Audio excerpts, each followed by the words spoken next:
My name is Joe Freeman. I was born on August 26, 1945, in a government hospital in or near Atlanta, Georgia.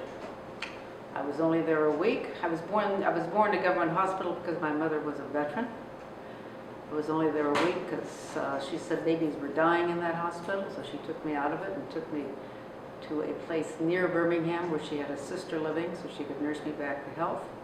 And when I was 6 months old, she took me to California where she had another sister living. Now, my mother was born and raised in Marion County, Alabama. So I went back to Alabama 2 or 3 times with her, so I sort of thought of Alabama as my second home state, but I was actually raised in Southern California. And when the civil rights movement was hitting the press, I was a child, and my mother had a very definite opinion. She basically said that segregation was wrong, the South had made a wrong turn on race and needed to turn around and go the other way. So I absorbed that during the 50s, which is a good age for children to absorb lessons from their parents. I graduated from college at age 15, I graduated from high school in 1961 at age 15 and went to the University of California at Berkeley 2 weeks after I turned 16. I got involved in the Young Democrats and then later in an organization called SLATE, which was an early New Left organization before we knew what the term New Left, before the term New Left had been invented. So SLATE was SLATE, and to a lesser extent the YDs, was my first experience in working on social change activities. One of the things we started with was fair housing. Initially, the housing office at the University of California at Berkeley actually listed available spaces by race, because that's how the landlords presented them. We got that changed fairly quickly. And I say we slightly because I was a terribly minor figure in that, okay? There were people who were more major figures. We challenged the fact that the fraternities were segregated by race. They were also segregated by religion and sex, but that wasn't an issue in those days. So we challenged the fact that they were segregated by race, and indeed the Attorney General of California, who at that time was Pat Brown, issued an opinion which said they could not discriminate on the basis of race, and the university said they would have to change their policy or be disaffiliated from the university. So we had some early success in that year. Then the Berkeley City Council brought up the issue of fair housing, which the realtors and many of the residents of Berkeley objected to. So they put a proposition on the ballot to basically say that owners and renters could rent and sell to whomever they wished. They did not have to obey any restrictions against discrimination. And that passed in the city of Berkeley. In the meantime, and I think this was 63, that don't hold me to that too closely, the California State Legislature passed the Rumford Fair Housing Act, which said pretty much the same thing. You cannot discriminate on the basis of race in the rent or sale of housing.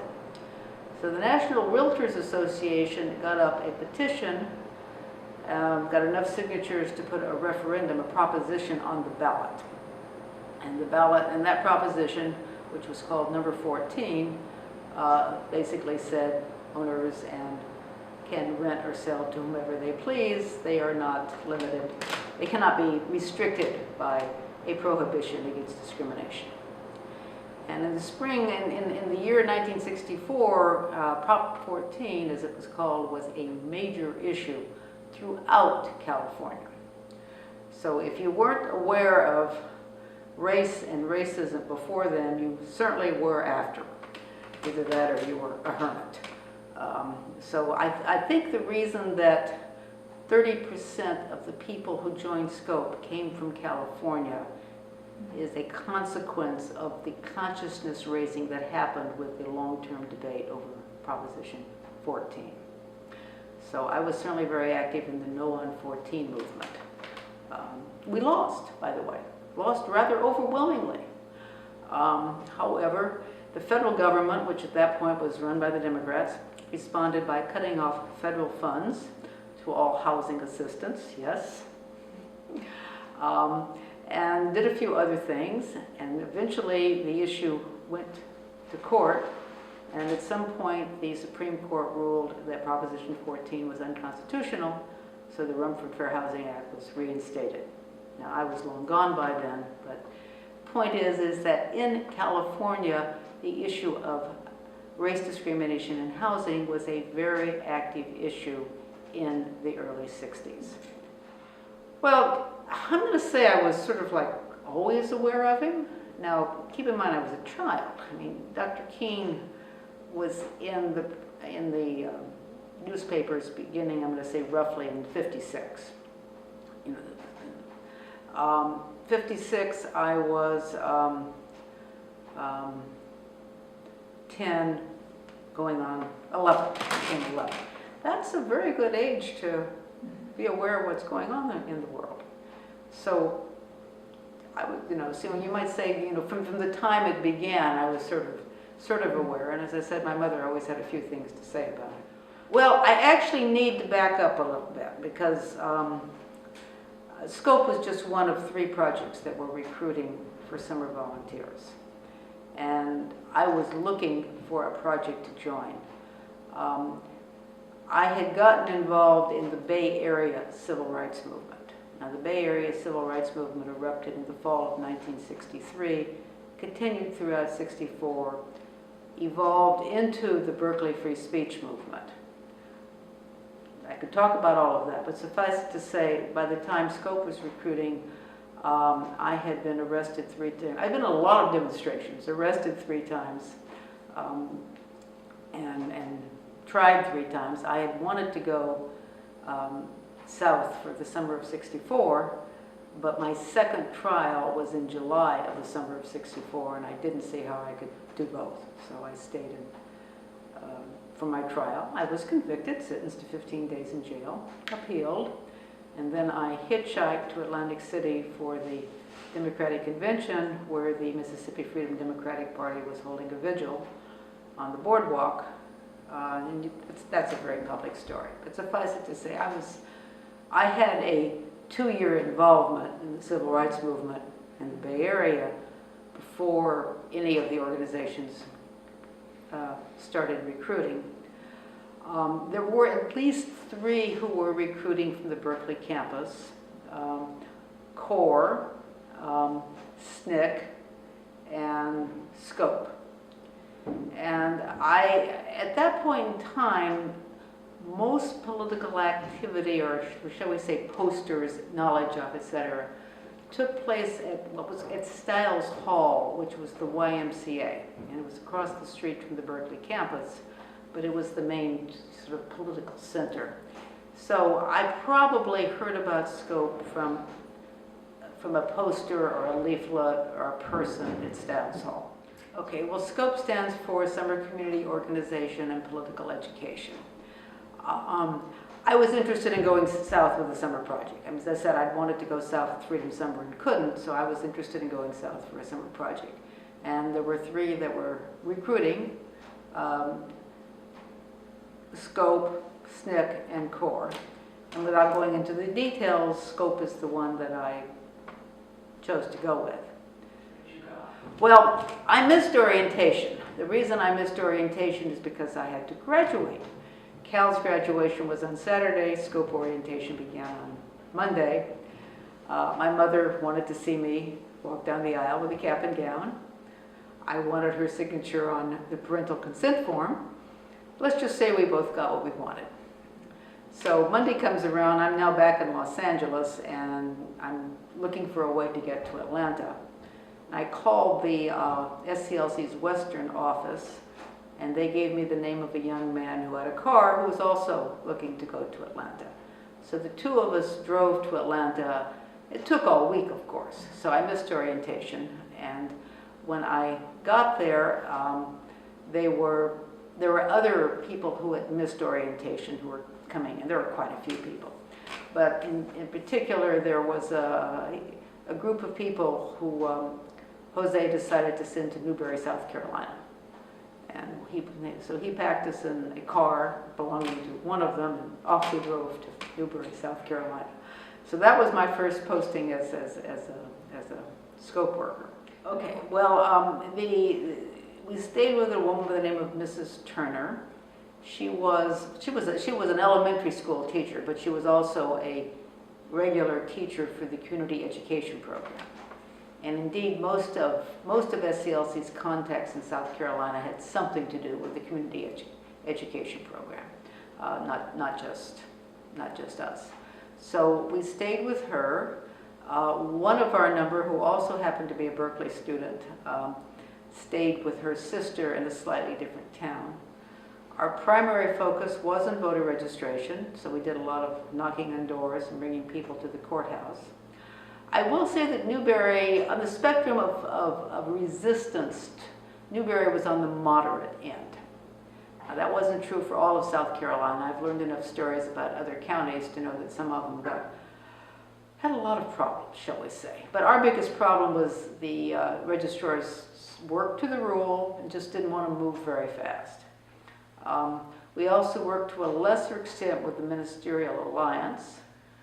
They allowed us to come to different churches on Sunday to talk about what we were doing and encourage people to send people to register to vote. And they collected a little bit of money for us, but not much. So that was, and of course, the Ministerial Alliance was all men, and Mrs. Turner and her sister were women. In South Carolina, the state or the counties are required to be open for registration one day a month. And they can be open other days of the month. It's up to the registrars. So we were continually trying to pressure, or the Ministerial Alliance was trying to pressure the Board of Registrars to be open more days. And they did open a couple more days for us. And again, that wasn't true in every county. It varied from county to county when they were open. But on those registration days that we had, we took as many people as possible down to the registrars. At that point, I had a Brownie bullseye camera, and I have a photograph I took at the time, which shows us all these faces of people standing outside the sign. So it says Board of Registrars. It sort of captures what we were trying to do. We also worked with a group from the American Friends Service Committee who were tutoring at the time. I didn't know how many counties they were in. I could probably find out now, but they had a group there who was tutoring kids to get them ready to go into the white schools in the fall.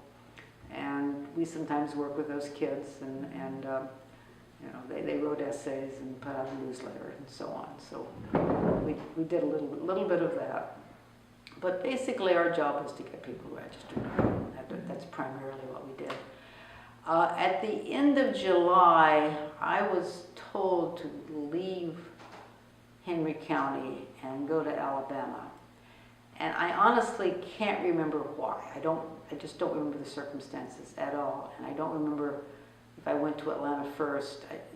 All of that is a blank. All I can do is tell you that the first week in August, I was in Henry County, Alabama. Now, I knew there had been people there before I got there, but there was only one there, one scoper left when I did get there, and all by his lonesome. The Henry County story is a bit different than the Newberry story. The Henry County story didn't originate from CEP classes. There was one man there and his brother who had been working on this for a long time. He had requested scope workers. Jose sent a bunch to him, but except for this one lone one, they all left by the 1st of August. That's another story. I know the story, but I'll let someone else tell it. I know it now. I didn't know it then. Henry County was a harder place to work. It was a harder place to work in part because Alabama law is different. Legally, most of the county registration boards are only open 2 days a month, the 1st and 3rd Monday of the month. There's a handful of the bigger counties where they're open more. rural counties, it's just the 2 days a month. So that first Monday in August was literally the one that was open. And then, of course, the Voting Rights Act was signed a few days later. So by the third Monday, we did not have to worry about people taking the literacy test. Now, in South Carolina, they did have a literacy test, and one of the problems was getting people to, not just to the registrar's office, but getting them ready to pass that literacy test. Again, that's another story I could tell you, but I'll just save it for the time being. But after August 6th, even in Alabama, you didn't have to do that. The two biggest problems we ran into were apathy and fear. Fear I expected. Apathy surprised me. And it took me a while to understand the apathy, the resistance of black folk to going down and registering to vote. Didn't make sense to me. But I came out of California, so that was a different environment. Registration was easy and normal, and everyone was supposed to do it.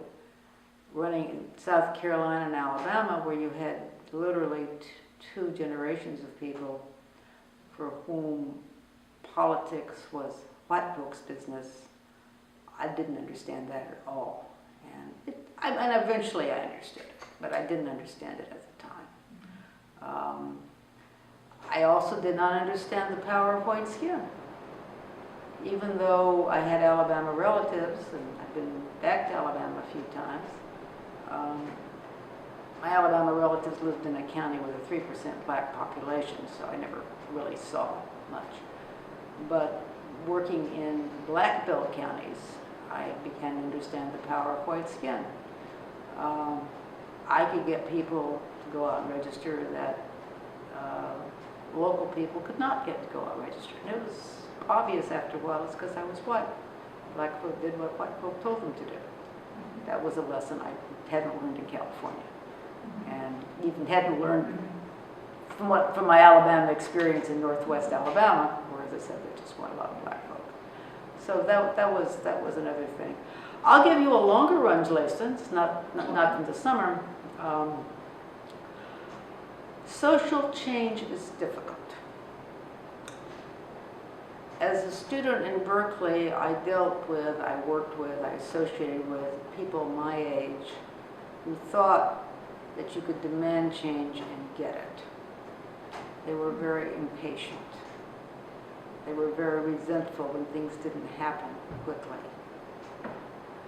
What I learned in the South is social change is very difficult. It happens very slowly.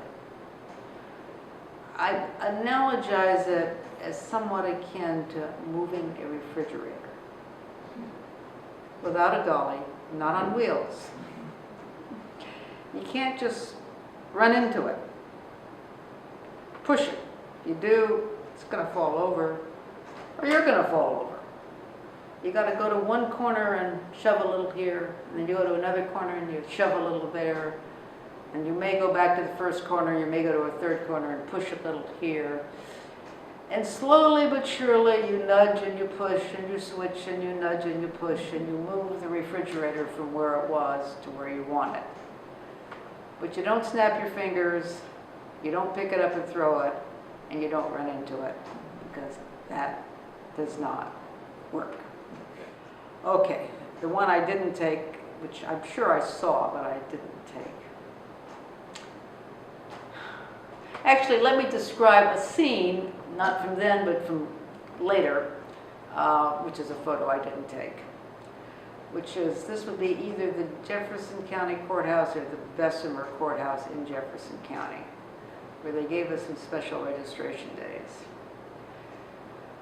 There were these long lines of people, basically black people, standing in the courthouse hallway, going down the stairs of the courthouse, outside into the street, and going down the street. There was no place for them to sit. Registration was going inside a courtroom on one side of the courtroom were seats for white folk, which were occupied by a few white folk. On the other side of the courtroom were seats for black folk, which were empty, because everyone was standing in the hallway. And even for the people who were ill or infirm, they would not let them go inside that courtroom and sit down. There had to be 3 registration clerks, 2 of which had to be present at any one time. So there were 2 clerks handling the white folk side. There was 1 clerk handling black folk side. Well, in terms of civil rights, I think we have actually made a lot of progress. I know you talk to young people today and go shrug their shoulders and say, hey, we know that happened, nobody's going to change it. They are just completely wrong. They're wrong because they don't know how bad it was. And as bad as we thought it was still a lot better than it had been 50 years before that. I've now read a lot of history. And I think that we've come almost 180 degrees from where things were in 1919, 100 years ago.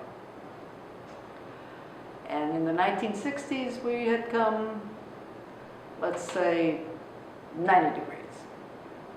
So I see social progress as going in leaps and bounds. You'll find it think of it as a graph. And you got your line going up a little bit, and a little bit, and a little bit. And then it takes a great leap upward, and then it comes down, and then it starts going up a little bit, and a little bit. Well, what we did in the 1960s was the great leap upward, and there was the backlash. And then you have the slow, ongoing struggle. I also think that while the big marches, the big events, are what's recorded in history books, that's not what's really important. Before you can reap the harvest, you have to plow the ground. And it's the plowing of the ground, mostly by local people, working slowly and steadily over a period of years, that creates the condition for that big upsurge that we call a movement and the big events. Because voting is how democracy happens. And if you don't vote, you are opting out of affecting policy and politics, the future.